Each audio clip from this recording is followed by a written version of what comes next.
Selamat pagi sahabat Sonora Network dimanapun Anda berada. Pagi hari ini senang sekali saya Lulu bisa menjumpai Anda. Di mana lagi kalau bukan di program kita Sales Mastery bersama Pak Eloy Zaluhu. Halo, selamat pagi Pak Eloy. Selamat pagi Mbak Apa kabar? Luar biasa. Suaranya ya, seksi banget pagi hari ini. Ini suaranya lagi kehabisan ini. Tapi energinya buat siaran hari ini selalu. Ya, cuman sahabat Sonora mohon maaf ya, ini suaranya. Nggak apa-apa Pak Eloy, penting kita tetap semangat sampai jam 8 pagi nanti ya. Tetap semangat. Oke, sahabat Sonora, bicara mengenai Pak Eloy Zaluhu, beliau dikenal sebagai Theocentric Motivator, Sales Trainer, Leadership Coach, and Leading Consultant. Eloy Zaluhu juga telah melatih ribuan orang dari ratusan perusahaan yang ada di Indonesia dan selalu diundang untuk berbicara di beberapa negara di Asia seperti Singapura, Kuala Lumpur, Bangkok, dan juga Hong Kong. Waduh, luar biasa Pak Eloy. Yes. Oke, Pak Eloy, di perbincangan kita selama 1 jam ke depan kita bakal bahas mengenai creativity selling in sales process ya. Yes. Ini sebenarnya merupakan tambahan dari episode minggu yang lalu. Jadi kalau minggu-minggu yang lalu kita kan membahas tentang sales warriors are back and ready to fight. Jadi sales warriors itu adalah teman-teman sales di atas rata-rata. Jadi mereka adalah orang-orang yang terlatih untuk menjalani proses penjualan dengan kekuatan bukan hanya fisik tetapi spiritnya dan strateginya juga kita sudah bahas. Strateginya yang kita sampaikan dengan nama Rave Sales Model itu. Jadi di dalamnya ada relationship, lalu ada value, dan nanti ujungnya adalah engagement. Dan kita sudah membahasnya. Tetapi satu hal bahwa rave sales proses ini rave selling ini hanya bisa dijalankan dengan maksimal jikalau teman-teman sales itu memiliki kreativitas yang tinggi. Oleh karena bicara mengenai values, minggu lalu kita juga menyentuh mengenai value propositions. Value propositions itu adalah apa yang istimewa dari Anda sebagai seorang salesperson. Oleh karena seorang nasabah, seorang pembeli, konsumen itu membeli karena minimal 3 alasan. Alasan yang pertama karena citra perusahaannya. Alasan yang kedua tentu karena kualitas produk atau jasanya. Tetapi tim Rayleigh di Amerika itu melakukan sebuah penelitian dan dia menemukan bahwa sampai 25% minimal itu adalah di mana konsumen atau nasabah bertransaksi karena alasan kedekatan, hubungan, values dengan si AO, account officer, atau AE, account executive-nya. Now, itulah sebab teman-teman sales mesti keluar dari kebiasaan lama. Oleh karena pertanyaannya, ketika bertanya mengenai apa sih yang istimewa dari saya, maka itu nggak bisa dijawab tanpa kreativitas. Nah, kreativitas ini seharusnya itu memang kita pelajari sejak dari kecil. Manusia diciptakan itu harusnya kreatif, Mbak Lulu. Karena Tuhan yang menciptakan manusia juga Tuhan yang kreatif. Lihat saja bagaimana dunia dicipta, manusia dicipta, berbagai macam binatang dicipta dengan kreativitas. Jadi deep within us, di dalam diri setiap kita sebetulnya bibit untuk kreatif itu ada. Ya, jadi saya mau membuka dulu dengan mengatakan kepada teman-teman sales bahwa lihat diri Anda dulu sebagai seorang yang kreatif. Kalau Anda tidak melihatnya sebagai kemungkinan untuk kreatif, you will never be creative. Jadi kreativitas itu dimulai dari mindset, dari pikiran bahwa saya bisa kreatif. I am a creative person. Nah, ini nanti hubungannya apa? Karena semua training saya, dan saya berbicara sekarang di Sonora, tagline-nya adalah bahwa professionally competing through value, not price. Jadi kita itu berkompetisi tidak dengan banting harga dan bunga, tetapi dengan value. Nah, value itu tadi saya sudah katakan, memang perusahaan bisa membangun value melalui brandingnya. ya. Jadi ada citra di sana. Kualitas produknya juga harus memberikan value. Nah, kalau branding perusahaan dan branding daripada produk itu memang di luar daripada kontrol dan wewenang teman-teman salesperson. Tetapi ingat, minimal 25% dari values itu ada di dalam diri Anda sebagai seorang salesperson. Nah, nanti pertanyaannya adalah, lalu apanya values dalam hal apa? Nah, nanti kita akan berbicara mengenai satu metode. Misalnya yang diperkenalkan oleh banyak ya, ini kalau kita berbicara tentang satu istilah namanya misalnya scamper. Nah, scamper itu adalah singkatan dari S-nya substitute, C-nya combine, A-nya adapt, M-nya modify, P-nya purpose, eliminate, dan reverse. Nah, ini adalah salah satu tools yang biasa digunakan untuk kita itu melakukan kreativitas.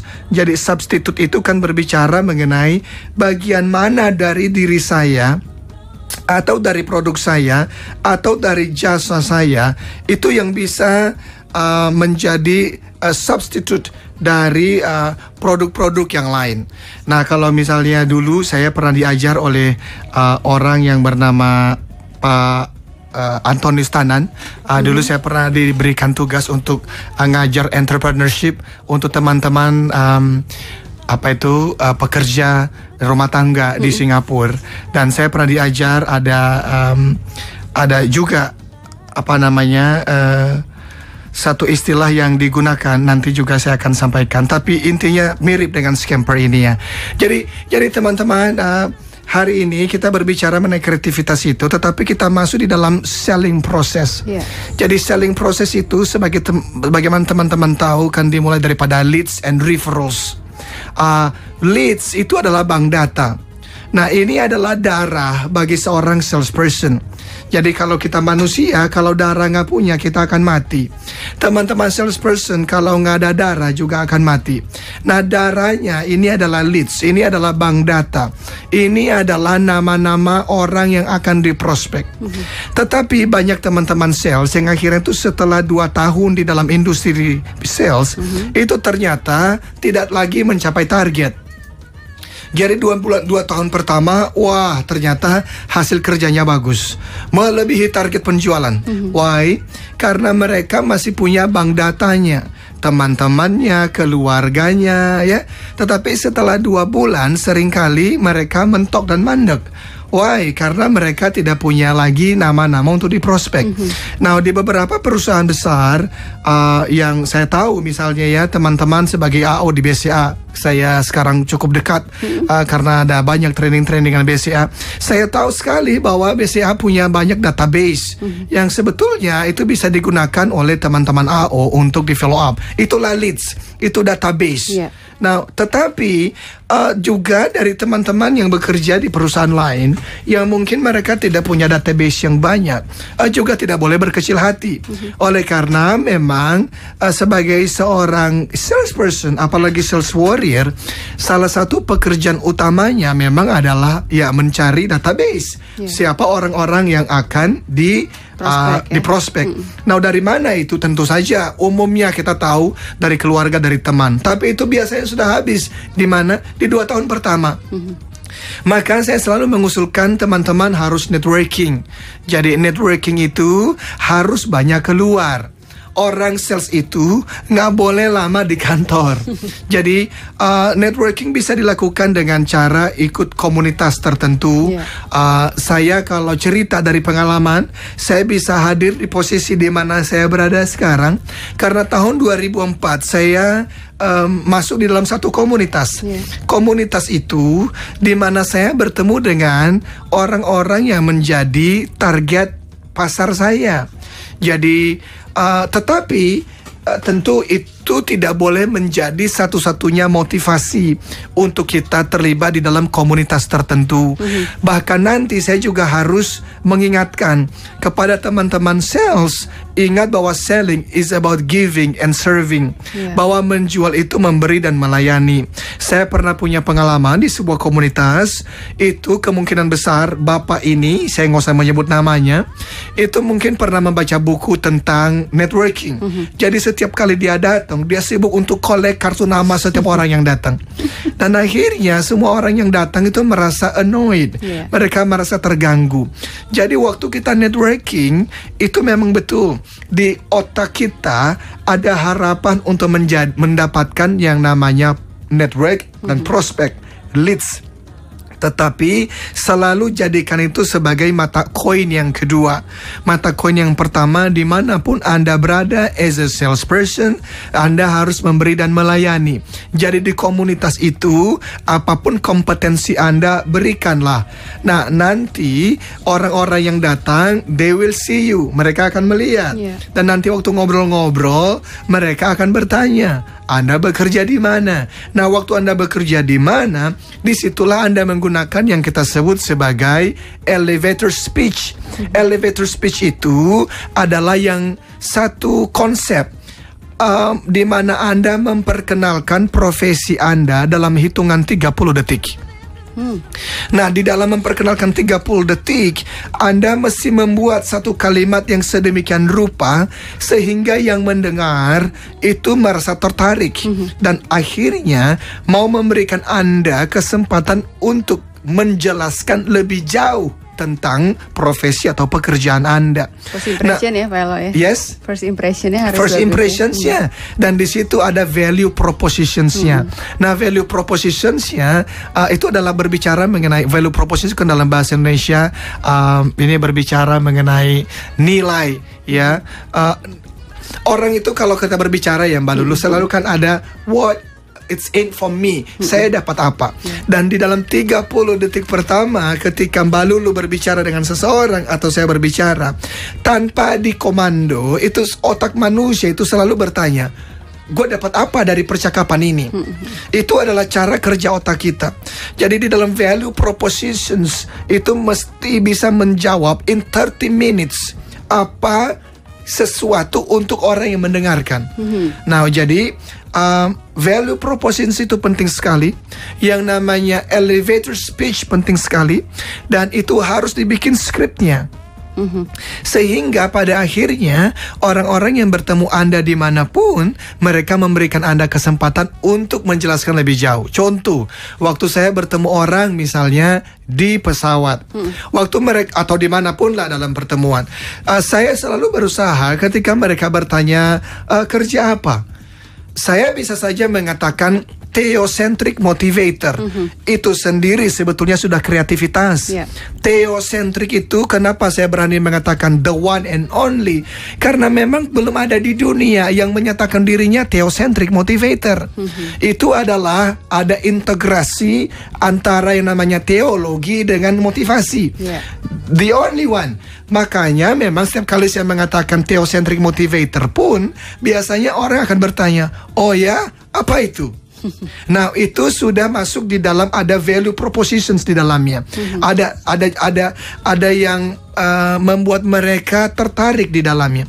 Tetapi seringkali pun saya tidak mengatakan itu. Saya mengatakan kalimat yang di dalamnya ada sesuatu untuk mereka, di mana saya mengatakan I help organizations to improve performance. Jadi saya membantu perusahaan untuk meningkatkan kinerja. Saya membantu meningkatkan kinerja perusahaan. Nah, biasanya saya lihat kalau kira-kira ngomong dengan saya adalah eksekutif, ya, business owners, kalimat yang kedua ini itu lebih membuat mereka mengatakan, oh ya, tell me more. Apa saja? Nah, saya baru menjelaskan. Ketika saya mengatakan we help organizations to improve performance, through 4 lines of services, di mana saya berbicara mengenai kami membantu perusahaan meningkatkan kinerja melalui 4 layanan. Ada training, ada coaching, ada research, ada consulting di dalamnya. Nah, teman-teman, itu adalah bagian dari creativity seorang salesperson. And you have to be a creative salesperson kalau mau memenangkan persaingan yang semakin menggila ini. Oke, Pak Elo, kita bakal bahas lebih jauh mengenai creativity selling in sales process pagi hari ini. Cukup menarik ya, sahabat Sonora. Ada tips-tips apa lagi nih yang bakal Pak Elo sampaikan buat kita pagi hari ini? Tapi jangan kemana-mana, Pak Elo ya. Kita akan sambung setelah yang berikut ini. Oke, sahabat network, Sonora Network maksudnya ya. Kembali lagi di sini di perbincangan saya bersama dengan Pak Eloy Zaluhu yang merupakan Theocentric Motivator di acara kita Sales Mastery Sonora Network. Oke, Pak Elo, kembali ke perbincangan kita mengenai sales yang kreatif, intinya kayak gitu ya. Dalam creativity selling in sales process. Tentu kita juga mengundang sahabat Sonora untuk bisa berpartisipasi di sini ya. Di mana, Mbak Lulu? Di 0812 112 9200 sahabat Sonora, atau Anda juga bisa mention melalui Twitter kami @SonoraFM92. Sekali lagi 0812 112 9200 atau @SonoraFM92. Pak Eloy, sebelum kita lanjut ke perbincangan kita nih Pak Eloy ya, mengenai kreativitas itu bagaimana dengan mental block? Apalagi tadi udah stuck, udah sampai di sini nih data saya nih gitu. Iya, jadi mental block bisa terjadi, tetapi intinya kan sebenarnya tadi saya sudah sebutkan bahwa di tengah persaingan yang semakin menggila ini tidak ada kemungkinan untuk bisa memenangkan pasar, kecuali Anda dan saya semua sahabat Sonora salesperson itu memilih untuk menjadi seorang yang kreatif. Jadi bagaimana keluar dari yang namanya mental block? Ya, baca buku-buku yang berhubungan dengan kreativitas. Misalnya Tinker Toys. Itu adalah buku yang sangat bagus. Dia berbicara mengenai bagaimana supaya kita bisa lebih kreatif lagi. Atau misalnya buku Thinking in New Boxes. Itu Lagde Brabander itu dia menuliskan buku yang bagus sekali juga.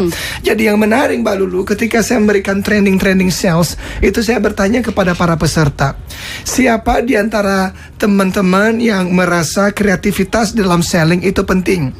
Maka dari let's say 100 orang, itu bisa 80% angkat tangan. Karena memang mereka sadar sekali, creativity is important. Tapi waktu saya bertanya, siapa di antara teman-teman yang secara konsisten itu membaca entah buku, entah cari artikelnya, entah lihat di YouTube mengenai kreativitas, itu hanya mungkin sekitar 2 orang dari 100 orang yang melakukannya. Nah, itulah alasan kenapa kita menjadi kurang kreatif. Bukan karena kita tidak kreatif, tapi karena memang kreativitas itu mesti di-trigger juga, mesti dicari pemantiknya, mesti dipancing, pemacunya. Jadi caranya adalah mau keluar dari mental block tadi, cari informasi-informasi, baca, tonton hal-hal yang berhubungan dengan kreativitas. Maka kreativitas Anda yang tertidur di dalam itu akan terbangun. Jadi nggak ada istilahnya, saya nggak kreatif, nggak ada istilah kayak gitu ya. Pasti semuanya ada bibit untuk menjadi kreatif. Saya dari kampung, Mbak, umur 10 tahun baru melihat mobil. Bagaimana bisa mengeluarkan misalnya yang namanya success triangle, bagaimana memikirkan mengenai rev sales model, bagaimana itu adalah di-trigger oleh buku-buku yang saya baca. Itu dari film-film yang saya tonton. Dan memang dimulai dari langkah pertama adalah, kalau menurut Thinking in New Boxes itu, dia bilang doubt everything. Itu langkah pertama sekali untuk menjadi kreatif. Doubt everything. Apa artinya? Ragukan segala sesuatu. Jadi kadang-kadang kita sampai pada satu langkah di mana kita merasa ini sudah yang terbaik. Kalau kita sudah mengatakan ini sudah langkah yang terbaik di dalam saya jualan, maka Anda nggak bisa kreatif. Jadi langkah pertama adalah ketika Anda mengatakan ini sudah yang terbaik, tanyakan lagi, is it true? Benarkah ini yang terbaik? Atau jangan-jangan ada yang lebih baik? Jadi there is open the door, buka pintunya, berikan ruangan di mana Anda itu terpancing untuk memikirkan kemungkinan lain. Jadi nggak puas sampai di situ aja gitu Pak. Ya, jadi dimulai dari langkah pertama adalah doubt everything. Yeah. Nah, ini penting sekali karena dengan kita melakukannya, maka bisa nanti mulai masuk di tahap yang kedua yang namanya adalah probe the possibilities. Jadi mulai memikirkan kemungkinan-kemungkinan yang baru. Nah, teman-teman, sahabat Sonora, berbicara mengenai kreativitas, seringkali kita memikirkan satu possibility atau kemungkinan yang baru, tapi ternyata kita lupa. Jadi sekarang kan smartphone semua punya. Jadi jangan lupa ketika Anda memikirkan satu ide tertentu, dicatat, di type in di dalam smartphone Anda, di laptop Anda. Kalau bagi yang tidak punya, Anda harus dia buku notes kemanapun Anda pergi. Karena ide-ide itu datangnya kadang-kadang tiba-tiba. Anda mungkin pernah membaca satu artikel, membaca sebuah buku, menonton sebuah film, pernah ngobrol dengan seseorang. Waktu mendengarkan talk show seperti ini, kemudian Anda melihat satu kejadian. Nah, ketika itu Anda lihat, ternyata ada konsep baru datang. Nah, kalau Anda tidak menuliskannya, kapasitas otak kita memang Tuhan ciptakan luar biasa, tetapi juga ada keterbatasannya. Jadi harus dituliskan. Jadi jawaban saya terhadap pertanyaan itu adalah baca buku-buku, tapi juga dari sisi langkah-langkahnya doubt everything. Dan nanti Anda akan menemukan kemungkinan-kemungkinan yang baru. Oke, sahabat Sonora, itu dia tadi 2 tips yang disampaikan oleh Pak Eloy ya, untuk menyingkirkan mental block kita sebagai sales ya Pak Eloy ya, supaya kita lebih kreatif lagi sahabat Sonora. Suara saya sebenarnya teman-teman sahabat Sonora bisa dengar gak ya? Dengar Pak Eloy, tenang aja, seksi kok. Oke, sahabat Sonora Network, jangan kemana-mana, tetap di sini bersama Pak Eloy Zaluhu, The Sales Mastery kita. Untuk temanya hari ini adalah Creativity Selling in Sales Process, dan setelah tanda waktu kita akan kembali. Sonora Network bersama Eloy Zaluhu, sahabat Sonora, pagi hari ini yang merupakan Theocentric Motivator. Pak Eloy, kita masih lanjut pembicaraan kita ya. Ayo. Mengenai Creativity Selling in Sales Process. Oke, Pak Eloy ada yang SMS nih. SMS-nya cuma gini, yes I can. Wih, mantap. Ya, jadi itu menjadi luar biasa tagline ya kita, yes I can ya. Katakan yes I can, keep the smile and happy selling ya. Very good ya. Kita lanjut ke perbincangan kita nih, Pak Eloy. Tadi kan kita bicara sedikit tentang mental block ya. Betul. Pak Eloy tadi intinya adalah sahabat Sonora, kita harus mengisi pikiran kita itu dengan hal-hal yang negatif, positif, sorry. Salah satunya dengan membaca buku yang positif ya, dan kita harus melihat hal-hal yang positif juga nih Pak Eloy. Ya, khususnya buku-buku yang berhubungan dengan creativity ya. Dan kalau bertemu dengan orang, kalau Anda bertemu dengan komunitas orang-orang yang kreatif, lama-lama juga Anda akan terbawa menjadi kreatif. Jadi selain membaca buku yang kreatif, tadi saya memberikan misalnya Tinker Toys begitu ya, atau yang tadi itu Out of the Box ya, juga bertemu dengan orang-orang yang kreatif itu juga akan membantu. Bahkan menonton film-film yang kreatif itu kan, YouTube itu kan luar biasa sekali ya. Tetapi ya tadi itu doubt everything ya, probe the possibilities. Jadi mulai memikirkan kemungkinan-kemungkinan. Lalu nanti setelah Anda, dan kemungkinan-kemungkinan yang ada kadang-kadang tuh terdengar konyol karena memang nggak pernah dipikirkan sebelumnya. Dan ini yang seringkali membuat kita itu menjadi justru malah jadi nggak kreatif. Karena begini, waktu masih kecil kita misalnya mengatakan sesuatu hal, atau sekarang kalau sudah bekerja kita memberikan satu ide ya, dan kita mungkin punya atasan yang ngomong begini, ya kalau ide begitu mah, kalau memang bisa jalan, udah dari dulu diomongin orang gitu loh. Jadi, nah kalau gitu gimana tuh Pak? Nah makanya di kantor pun kita mesti membangun kondisi di mana kreativitas itu boleh bertumbuh dengan baik, dengan maksimal. Jadi semua ide-ide yang kelihatannya tidak masuk akal pun berikan ruang untuk diprop, untuk dipikirkan lebih jauh ya.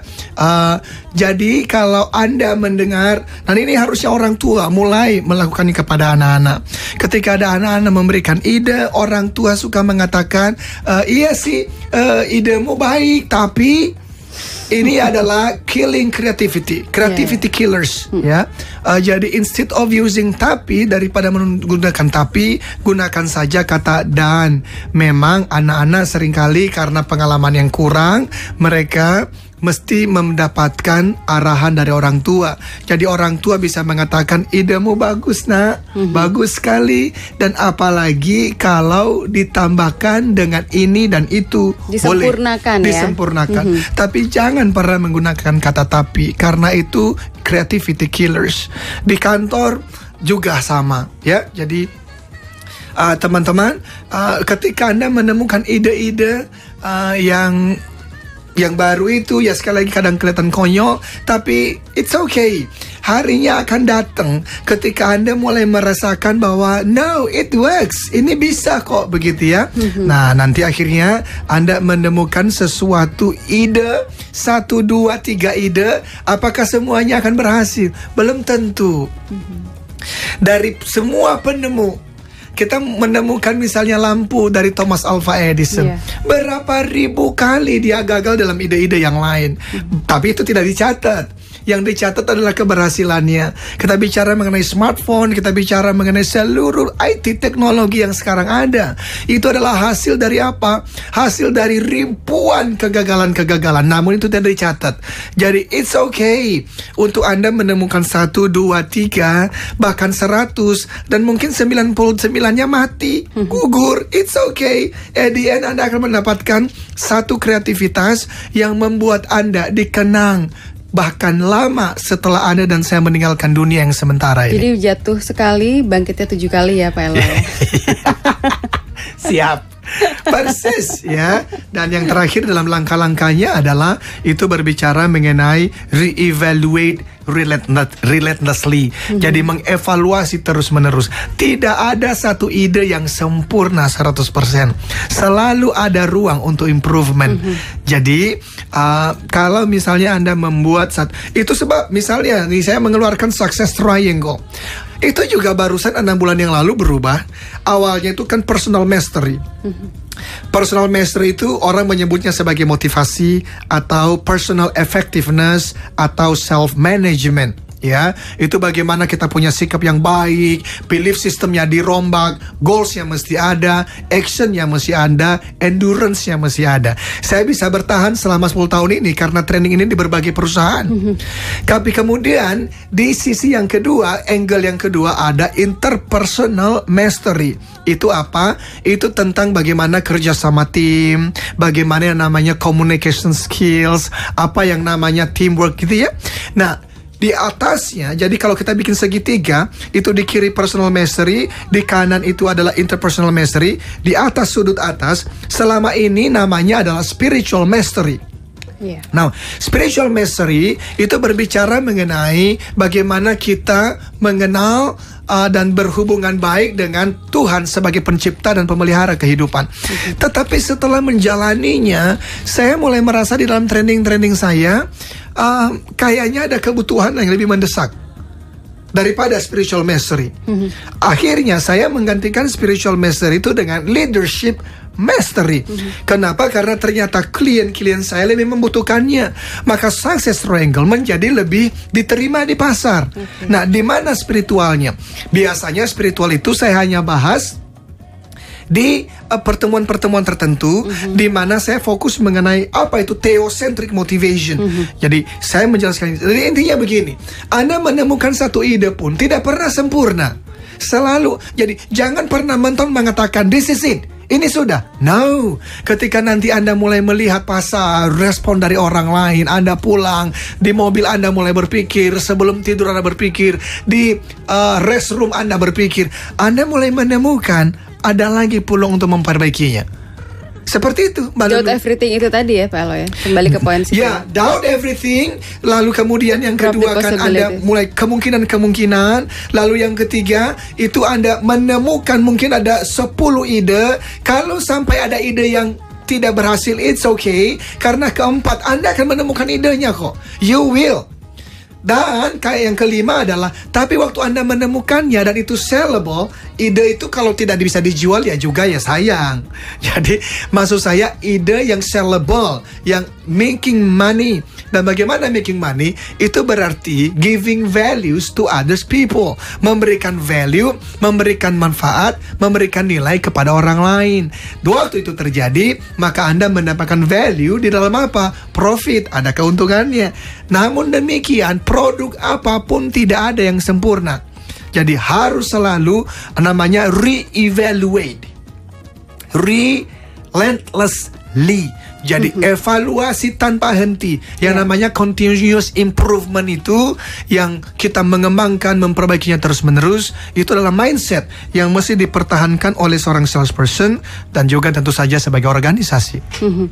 Oke, sahabat Sonora, jangan kemana-mana ya, karena perbincangan kita mengenai creativity selling in sales process ini sebenarnya menarik ya, Pak Elo ya. Ya, harus. Bicara tentang giving value, bicara tentang evaluasi tanpa henti aja itu sebenarnya nggak cukup gitu aja, sekilas aja. Banyak hal yang lebih detail lagi ya. Tapi sayang banget waktunya. Kita akan kembali. Kita akan kembali, sahabat Sonora, jangan kemana-mana. Ya, sahabat Sonora Network, kembali lagi di sini bersama Pak Eloy Zaluhu yang merupakan Theocentric Motivator. Dan Pak Eloy, di menit-menit terakhir kebersamaan kita, perbincangan kita nggak kerasa ya, sebentar lagi loh. Saya lanjut dulu kalimat itu ya. Jadi Theocentric Motivator, Sales Trainer ya, juga ada ya. Dan yang lain-lainnya ya. Nah, teman-teman, jadi kita berbicara mengenai rave sales, tetapi di dalamnya khususnya mengenai creativity selling ya. Teman-teman, saya tuh punya termasuk saudara lah beberapa waktu yang lalu ya, dia menjadi agent dari satu asuransi besar di Indonesia ini.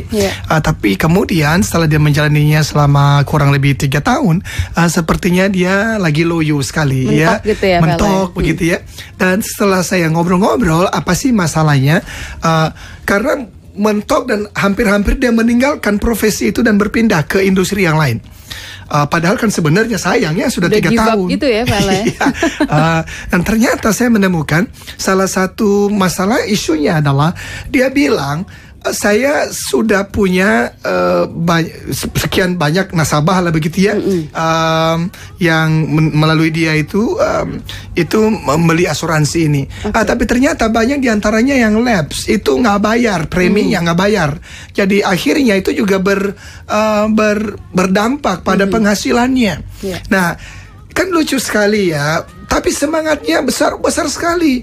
Wah, awal-awal itu dia bisa pagi-pagi pergi, dia nongkrong di depan sekolahan, dia ketemu dengan ibu-ibu. Ini saudara saya ini laki-laki nih, dia nawarin asuransi, pendidikan dan segala macam ya. Tapi ternyata dia mentok. Nah, ini yang saya sebut sebagai creativity selling. Mentok karena ternyata semangat saja tidak cukup.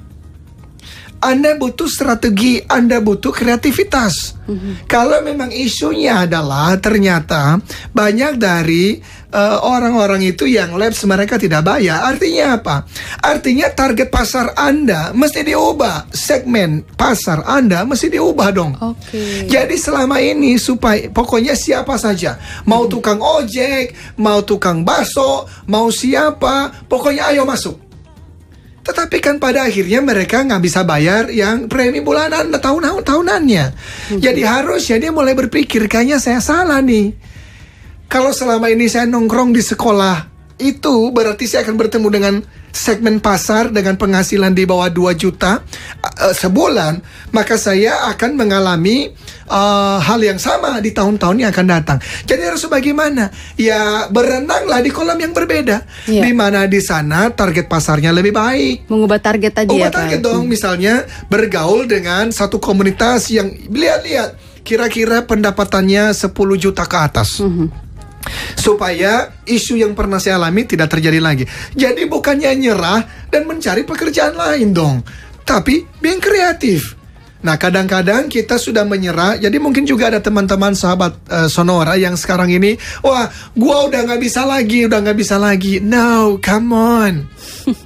Kreatif dulu, pikirkan dulu. Mungkin ada hal-hal yang Anda lakukan selama ini yang mesti dilakukan dengan cara yang berbeda. Karena if you don't, kalau Anda tidak melakukannya, di industri lain pun Anda akan mentok. For sure, pasti. Gitu loh. Jadi kalau kita bicara mengenai creativity in sales process, itu dimulai daripada hal-hal sesimpel itu. Jadi don't give up dulu. Cari dulu core issues-nya apa sih? Masalahnya sebenarnya apa sih? Kadang-kadang teman-teman sales langsung ngomong gini, kayaknya gue bukan orang penjual nih, kayaknya gue bukan orang sales nih. Nyatanya, no. You just need to be a little bit more creative. Menjadi kreatif lebih lagi saja. Dan Anda akan menemukan, nah gini loh, the extra steps itu yang seringkali membatasi kita. Itulah sebab kalau dari hasil survei katanya, itu hanya 1 dari 40 sales agent, insurance agents yang bertahan setelah 1 tahun. Jadi 40 orang masuk nih menjadi agen asuransi tertentu. Tunggu 12 bulan, yang tinggal cuma 1. Tinggal 10/9-nya hilang. Kenapa? Karena they are not willing to take their next step, the extra mile. Karena pada akhirnya mereka langsung menyimpulkan, kayaknya gue gak bisa jualan nih. Well, teman-teman, pasti banyak yang ketawa nih Pak Eloy sekarang. Well, teman-teman, ini loh ada satu kalimat yang bagus nih. Namanya adalah life rewards action, not intentions. Jadi hidup itu memberikan imbalan bagi orang yang mengambil tindakan, bukan yang punya niat. Nah, orang waktu masuk di dalam industri penjualan seringkali emosional, niat besar sekali. Setelah ikut training motivasi, mereka niatnya tinggi sekali. Tapi action itu masih dilakukan consistently, dan you can always do it consistently if you can be kreatif. Jadi kenapa? Karena kita akan mentok, for sure. Saya ngomong aja mengenai leads misalnya. Nah teman-teman, ada satu hal yang saya yakin, kalau saya menyebutkannya, mungkin hanya 1 dari 100 orang sales yang melakukannya. Apa itu? Berpikir untuk menuliskan artikel di majalah tertentu. Majalah gratis di Jakarta ini banyak. Saya mengenal salah satu dan 2 di antaranya. Tetapi nanti teman-teman saya ngomong begini, wow, bagaimana bisa? Saya kan nggak ada waktu, saya nggak bisa nulis. That's what I call, you are not taking and paying the price. Anda tidak mengambil the extra mile. Anda mau berhasil dalam dunia penjualan, tapi Anda melakukan semuanya dengan cara yang sama di 10 tahun terakhir. You will not, Anda nggak akan berhasil. Ya teman-teman, yang saya maksudkan adalah, at the end of the day, kita berbicara mengenai branding. Itu nanti bicara mengenai referrals ya.